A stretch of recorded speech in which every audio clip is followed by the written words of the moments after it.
Happy New Year! Uwi na tayo galing ng work. OMG, ang dami na naman natin mga abubot guys. Ayan, isang sako. Mga damit-damit na naman. Tsaka mga sapatos ng mga bata. Sa traffic. Pagod na. Baba ng traffic guys.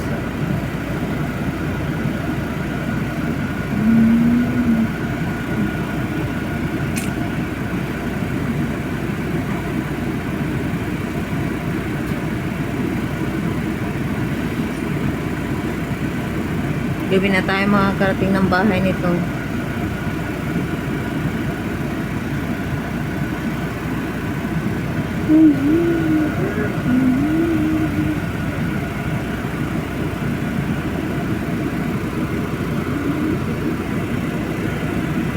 Meron makulimlim yung panahon. Oras na alas 3 pa lang naman na. Araw-araw na lang ang dami-daming bit-bit na bubot guys. Yan, isang sako na naman yan. Punong-puno na yung aking kwarto. Wala nang malaglagyan.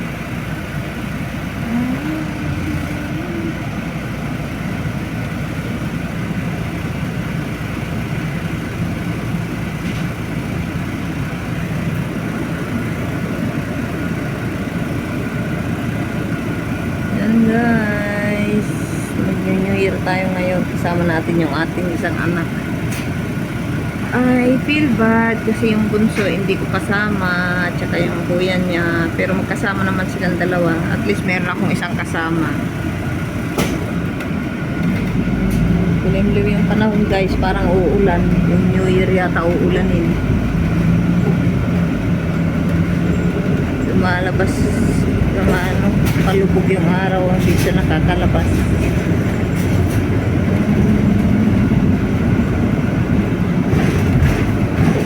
Sumakay na tayo to kasi ang nauna kanina kaya yan, palayo tayo. Halos 2 oras na biyahe.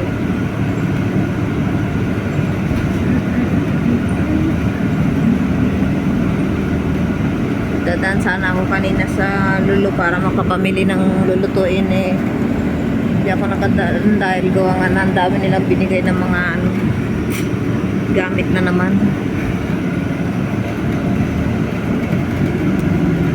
Ay, naku.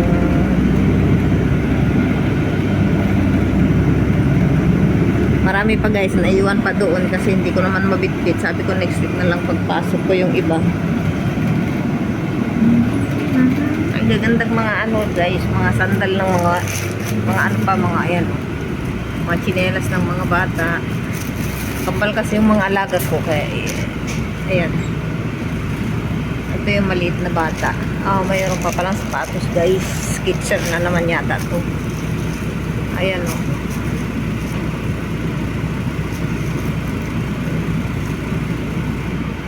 pinaglumaan nila, pero magagamit pa ng mga bata sa Pilipinas.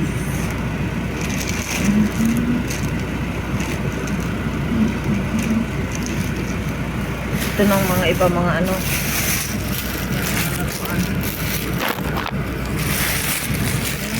bigay na niya yung sa akin, laruan ng mga anak niya. Ewan ko ano mga yan.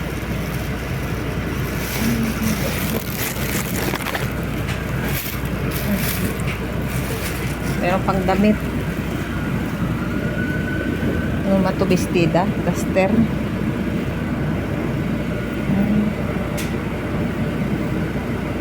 Duster siguro ng amo ko to. Kahapon ang dami ko namang damit din. Galing dun sa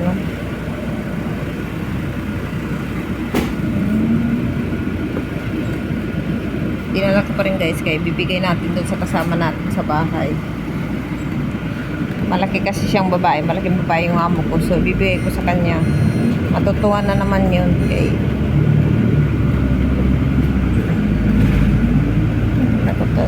Lumubo na yung laruan guys, lumabas na dun sa sako.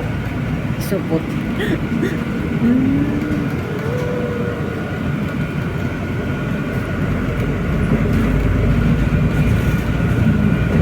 Good na lang paglabas natin ng trabaho kanina, dumating na itong bus. At least di na ako magkita ito ng matagal.